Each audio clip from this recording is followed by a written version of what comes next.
السلام علیکم بھائی۔ وعلیکم السلام، کیا حال ہے؟ شکر الحمدللہ۔ بھائی آج تو ایسی کہانی جو سناؤ کہ میں دنگ بھی رہ جاؤں اور بزرگوں سے سنی ہوئی ہو میں سوچنے میں پڑ جاؤں۔ ٹھیک ہے بھائی، یہ کہانی ہے ایک ایسے بزرگ کی جو چیتے پہ سواری کرتے تھے، چیتے پہ سوار ہوتے تھے اور ہاتھ میں سانپ ہوتا تھا چابک کی جگہ۔ جب لوگوں نے دیکھا حیران ہوئے۔ ایک صاحب جو بڑے صاحب حال تھے پوچھا کہ یہ کیا ماجرا ہے؟ تو بزرگ نے فرمایا کہ دیکھو بھائی، یہ دنیا بنائی کس نے ہے؟ اللہ پاک نے۔ تو اللہ پاک نے پھر قوانین بھیجے ہیں۔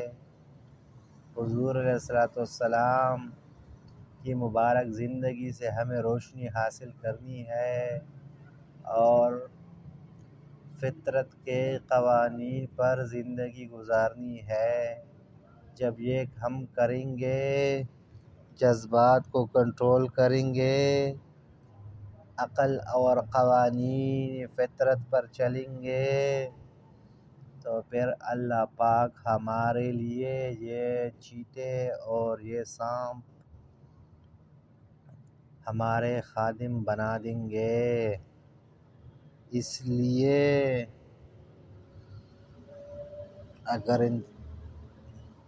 انسان خدا کے سامنے جھک جائے، خدا کے سامنے جھکنا کیا ہے؟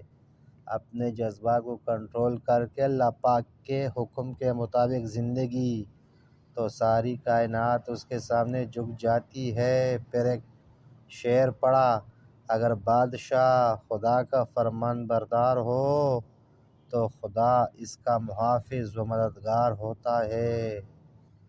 اگر خدا تمہارا دوست ہو تو وہ تمہیں دشمن کے ہاتھ میں نہیں پڑنے دیں گے۔ اور آج کل ہم لوگ خود اپنے دشمن بن گئے ہیں کہ ہم اللہ پاک کے احکامات مانتے نہیں ہیں، تو اپنے جذبات کو، خواہشات کو معبود بنا لیا۔ اس لیے پوری دنیا میں غلام بن کے رہ گئے بھائی۔ جب ہمارا دور ایسا تھا کہ دنیا کے حکمران تھے تو وجوہات کیا تھی؟ صرف اور صرف یہ کہ ہم اللہ پاک کے احکامات اور قوانین فطرت پر چلتے تھے، اپنے جذبات پر نہیں چلتے تھے۔